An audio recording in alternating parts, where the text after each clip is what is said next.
In May 1940, Nazi Germany attacks in the West. The Allied armies of France, Britain, Belgium, and the Netherlands have more men, guns, and tanks than the Germans do. The French army is considered the best in the world. But in just 6 weeks, German forces shock the world and smash the Allies. On September 27th, Hitler tells the High Command he wants to attack France in a month. Nearly all the German generals, like Wilhelm Ritter von Lieb, are stunned.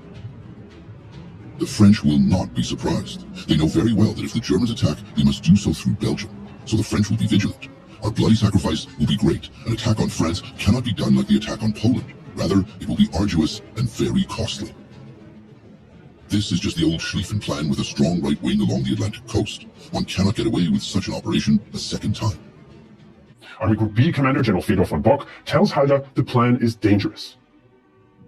You will be creeping by 10 miles from the Maginot Line with the flank of your breakthrough and hope the French will watch inertly.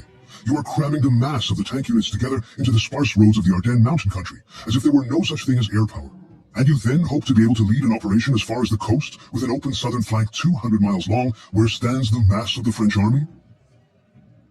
On the eve of battle, the Germans have 2.8 million men, 7,500 guns, 4,000 planes, and 2,700 tanks and self-propelled guns on the Western Front.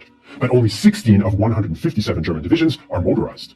The Allies, including the still neutral Dutch and Belgians, have 3.7 million men, 14,000 guns, 3,000 planes, and 3,700 tanks.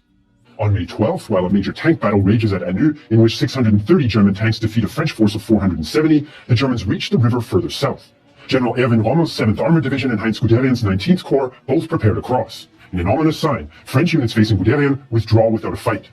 Many German tanks are the relatively weak Panzer I, II, and 38Ts, but they've arrived en masse with the element of surprise. On May 20th, the 2nd Panzer Division reaches the sea at Abbeville. They catch many French troops unprepared or in shock from continuous air attack. Lieutenant Alexander Stahlberg marvels at the destruction. The streets were lined with the wreckage of a defeated French army. Shot up vehicles, pierced and burnt out tanks, abandoned cannon, a never-ending chain of destruction. Around the town, British and French units fight sacrificial rearguard actions to keep the Germans at bay. The last men escape on June 4th, and in all, about 700 British and 160 French vessels of all types managed to evacuate 193,000 British and 145,000 French troops. 88,000, mostly French troops, defending the evacuation route are forced to surrender. German aircraft managed to sink 20 Allied warships and damage dozens more.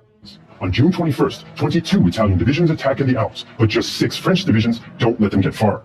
To preserve Italian feelings, the Germans send air and ground forces to hit the French from behind. The Battle of France lasts 46 days and takes the lives of 2,900 Dutch, 7,500 Belgian, 12,500 British, 59,000 French, 45,000 German, and 1,250 Italian soldiers. Nearly 30,000 French, Dutch, and Belgian civilians die, while 8 million become